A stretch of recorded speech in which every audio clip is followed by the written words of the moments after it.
दोस्तों, जय श्री कृष्ण। आज की कहानी में मैंने लाया है देवव्रत का भीष्म बनने की कहानी।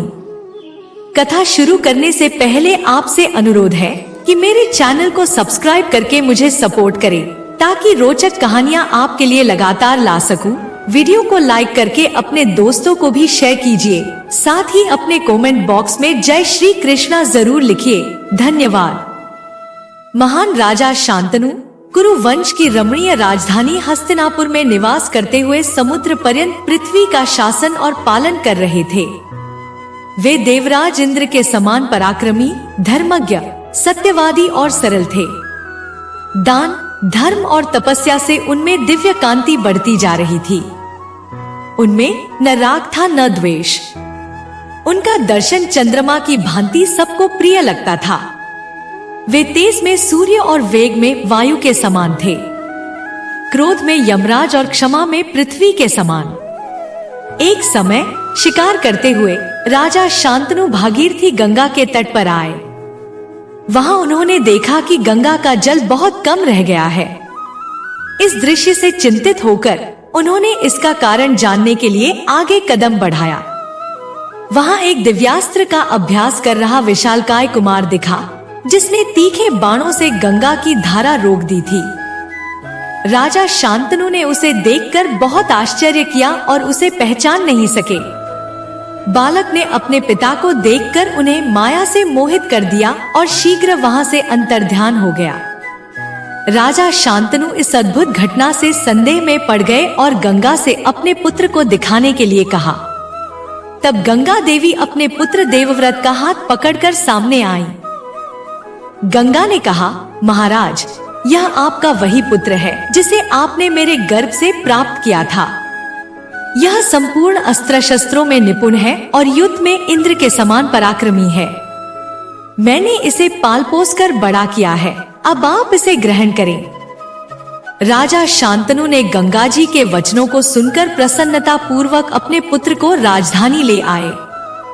वहां आकर उन्होंने अपने पुत्र को युवराज पद पर अभिषिक्त कर दिया। राजा शांतनु अपने पुत्र के साथ 4 वर्षों तक आनंद पूर्वक रहते हुए अपने आप को संपूर्ण कामनाओं से संपन्न और सफल मानने लगे। शांतनु के उस महायशस्वी पुत्र ने अपने आचार व्यवहार से पिता, पौरव समाज और समूचे राष्ट्र को प्रसन्न कर दिया। एक दिन महाराज शांतनु यमुना नदी के निकटवर्ती वन में गए। वहां उन्होंने एक अवर्णनीय और परम उत्तम सुगंध का अनुभव किया। उत्सुकतावश वे उस सुगंध के स्रोत का पता लगाने लगे। घूमते घूमते उन्होंने मल्लाहों की एक कन्या देखी जो देवांगनाओं के समान रूपवती थी। श्याम नेत्रों वाली उस कन्या को देखकर उन्होंने पूछा, हे देवी, तुम कौन हो, किसकी पुत्री हो और यहाँ क्या कर रही हो? कन्या ने उत्तर दिया, राजन, मैं निषाद कन्या हूँ और अपने पिता महामना निषादराज की आज्ञा से धर्मार्थ नाव चलाती हूँ। राजा शांतनु ने रूप, माधुर्य और सुगंध से युक्त उस देवांगना समान निषाद कन्या को देखकर उसे प्राप्त करने की इच्छा की। तत्पश्चात वे उसके पिता के समीप जाकर उसका वरण करने का प्रस्ताव रखा। राजा ने निषादराज से कहा, मैं अपने लिए तुम्हारी कन्या चाहता हूँ। यह सुनकर निषादराज ने उत्तर दिया, महाराज, जब से इस सुंदरी कन्या का जन्म हुआ है तभी से मेरे मन में यह चिंता है कि इसका विवाह किसी श्रेष्ठ वर के साथ होना चाहिए। किंतु मेरे हृदय में एक अभिलाषा है, उसे सुन लीजिए। यदि आप इस कन्या को अपनी धर्मपत्नी बनाना चाहते हैं तो मेरी एक इच्छा पूर्ण करने की प्रतिज्ञा कीजिए। राजा शांतनु ने कहा, निषाद, पहले तुम्हारी इच्छा सुनने के बाद ही मैं उसका निश्चय कर सकता हूँ। यदि वह मेरे लिए स्वीकार्य होगी तो मैं उसे पूरा करूँगा, अन्यथा मैं उसे पूरा नहीं कर सकता। निषादराज ने कहा, महाराज, इस कन्या के गर्भ से जो पुत्र उत्पन्न हो, आपके बाद उसी का राजगद्दी पर अभिषेक किया जाए, अन्य किसी राजकुमार का नहीं। राजा शांतनु प्रचंड कामाग्नि से जल रहे थे, फिर भी उनके मन में निषाद को वह वर देने की इच्छा नहीं हुई। काम की वेदना से उनका चित्त चंचल था और वे उस निषाद कन्या का ही चिंतन करते हुए हस्तिनापुर लौट गए। एक दिन राजा शांतनु ध्यानस्थ होकर कुछ सोच रहे थे, चिंता में डूबे थे। इसी समय उनके पुत्र देवव्रत उनके पास आए और बोले, पिताजी, आपका तो सब ओर से कुशल मंगल है। भूमंडल के सभी नरेश आपकी आज्ञा के अधीन हैं। फिर आप निरंतर दुखी और चिंतित क्यों रहते हैं? आप इस तरह मौन बैठे रहते हैं, मानो किसी का ध्यान कर रहे हो। मुझसे कोई बातचीत तक नहीं करते। घोड़े पर सवार होकर कहीं बाहर भी नहीं निकलते। आपकी कांति मलिन होती जा रही है। आप पीले और दुबले हो गए हैं। आपको कौन सा रोग लग गया है, यह मैं जानना चाहता हूँ, जिससे मैं उसका उपाय कर सकूं। पुत्र के ऐसा कहने पर शांतनु ने उत्तर दिया, बेटा, इसमें संदेह नहीं कि मैं चिंता में डूबा रहता हूँ। वह चिंता कैसी है सो बताता हूँ, सुनो। भारत, तुम इस विशाल वंश में मेरे एक ही पुत्र हो। तुम भी सदा अस्त्र शस्त्रों के अभ्यास में लगे रहते हो और पुरुषार्थ के लिए सदैव उद्यत रहते हो। बेटा, मैं इस जगत की अनित्यता को लेकर निरंतर शोकग्रस्त और चिंतित रहता हूँ। यदि किसी प्रकार तुम पर कोई विपत्ति आई तो उसी दिन हमारा यह वंश समाप्त हो जाएगा। इसमें संदेह नहीं कि तुम अकेले ही मेरे लिए 100 पुत्रों से भी बढ़कर हो। मैं पुनः व्यर्थ विवाह नहीं करना चाहता, किंतु हमारी वंश परंपरा का लोप न हो, इसी के लिए मुझे पुनः पत्नी की कामना हुई है। धर्मवादी विद्वान कहते हैं कि एक पुत्र का होना संतानहीनता के ही तुल्य है। एक आंख अथवा एक पुत्र यदि है तो वह भी नहीं के बराबर है। नेत्र का नाश होने पर मानव शरीर का ही नाश हो जाता है। इसी प्रकार पुत्र के नष्ट होने पर कुल परंपरा ही नष्ट हो जाती है।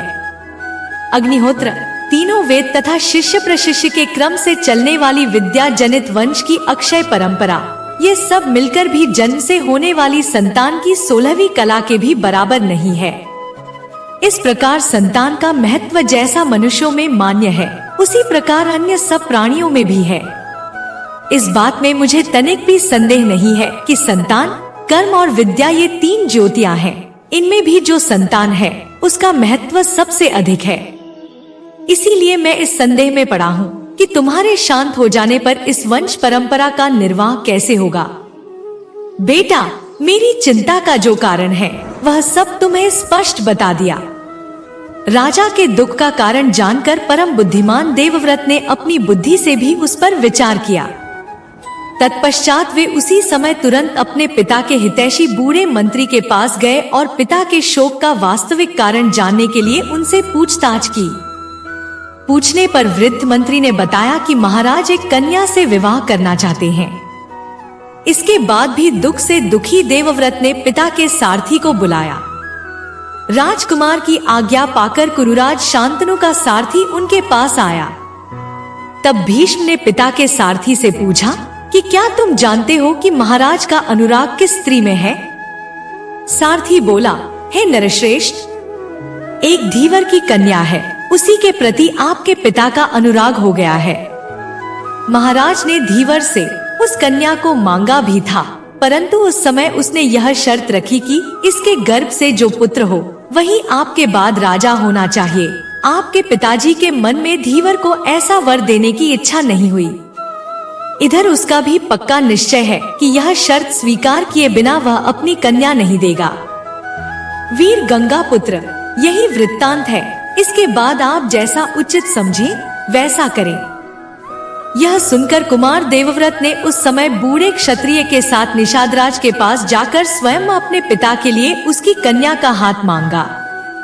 उस समय निषाद ने उनका बड़ा सत्कार किया और विधि पूर्वक पूजा करके आसन पर बैठने के पश्चात साथ आए हुए क्षत्रियों की मंडली में दाशराज ने उनसे कहा, याचकों में श्रेष्ठ राजकुमार, इस कन्या को देने में मैंने केवल एक ही शर्त रखा है।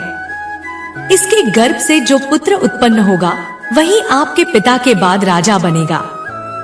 आप अकेले ही सबकी रक्षा के लिए पर्याप्त हैं। शस्त्रधारियों में आप सबसे श्रेष्ठ माने जाते हैं, परंतु मैं अपनी बात आपके सामने रखूंगा। ऐसा मनोनुकूल उत्तम विवाह संबंध ठुकराकर कौन ऐसा मनुष्य होगा जिसके मन में संताप न हो। यह कन्या एक आर्य पुरुष की संतान है जो गुणों में आप लोगों के ही समान है और जिनके वीर्य से इस सुंदरी सत्यवती का जन्म हुआ है। राजर्षि शांतनु सत्यवती को पहले भी बहुत आग्रहपूर्वक मांग चुके हैं, किंतु उनके मांगने पर भी मैंने उनकी बात अस्वीकार कर दी थी। युवराज, आपके यहाँ जो संबंध हो रहा है उसमें मुझे केवल एक ही दोष दिखाई देता है, बलवान के साथ शत्रुता। आप जिसके शत्रु होंगे वह गंधर्व हो या असुर, आपके कुपित होने पर कभी चिरजीवी नहीं हो सकता। कन्या को देने या न देने में केवल यही दोष विचारणीय है। निषाद के ऐसा कहने पर गंगानंदन देवव्रत ने पिताजी के मनोरथ को पूर्ण करने के लिए निषादराज के सामने यह भीषण प्रतिज्ञा की। हे निषादराज, मेरी यह प्रतिज्ञा ध्यान से सुनो। ऐसी बात कहने वाला कोई मनुष्य न अब तक पैदा हुआ है और न आगे पैदा होगा। तुम जो कुछ चाहते हो वैसा ही करूंगा। इस सत्यवती के गर्भ से जो पुत्र पैदा होगा वही हमारा राजा बनेगा। देवव्रत के ऐसा कहने पर निषाद उनसे फिर बोला, अमित तेजस्वी युवराज, आप ही महाराज शांतनु की ओर से यहाँ मालिक बनकर आए हैं। इस कन्या पर भी आपका पूरा अधिकार है, परंतु इस विषय में मुझे आपसे कुछ और कहना है। आपके विषय में मुझे कोई संदेह नहीं है, परंतु आपका जो पुत्र होगा वह शायद इस प्रतिज्ञा पर अटल न रहे, यही मेरे मन में संशय है। निषादराज के इस अभिप्राय को समझकर सत्य धर्म में तत्पर रहने वाले कुमार देवव्रत ने उस समय पिता का प्रिय करने की इच्छा से यह कठोर प्रतिज्ञा की। भीष्म ने कहा, नरश्रेष्ठ निषादराज, मेरी यह बात सुनो। जो ऋषि, देवता एवं अंतरिक्ष के प्राणी यहाँ हो वे सब भी सुने। राज्य तो मैंने पहले ही छोड़ दिया है, अब संतान के लिए भी अटल निश्चय कर रहा हूँ। आज से मेरा आजीवन अखंड ब्रह्मचर्य व्रत चलता रहेगा। मैंने जन्म से लेकर अब तक कोई झूठ बात नहीं कही है। जब तक मेरे शरीर में प्राण रहेंगे तब तक मैं संतान नहीं उत्पन्न करूंगा। मैं राज्य तथा मैथुन का सर्वथा परित्याग करूंगा और ब्रह्मचारी होकर रहूंगा। अब तुम पिताजी के लिए अपनी कन्या दे दो। देवव्रत का यह वचन सुनकर धर्मात्मा निषादराज के रोंगटे खड़े हो गए। उसने तुरंत उत्तर दिया, मैं यह कन्या आपके पिताजी के लिए देता हूँ। उस समय अंतरिक्ष में अप्सरा, देवता तथा ऋषिगण फूलों की वर्षा करने लगे और बोल उठे, ये भयंकर प्रतिज्ञा करने वाले राजकुमार भीष्म हैं, अर्थात भीष्म के नाम से इनकी ख्याति होगी। तत्पश्चात भीष्म पिताजी के मनोरथ की सिद्धि के लिए उस निषाद कन्या से बोले, माता, इस रथ पर बैठिए, अब हम अपने घर चलें। ऐसा कहकर भीष्म ने उस भामिनी को रथ पर बैठा लिया और हस्तिनापुर आकर उसे महाराज शांतनु को सौंप दिया। उनके इस दुष्कर कर्म की सब लोग प्रशंसा करने लगे। सबने एक स्वर से कहा, यह राजकुमार वास्तव में भीष्म है। भीष्म के द्वारा किए हुए उस दुष्कर कर्म की बात सुनकर राजा शांतनु बहुत संतुष्ट हुए और उन्होंने उन महात्मा भीष्म को इच्छा मृत्यु का वरदान दिया।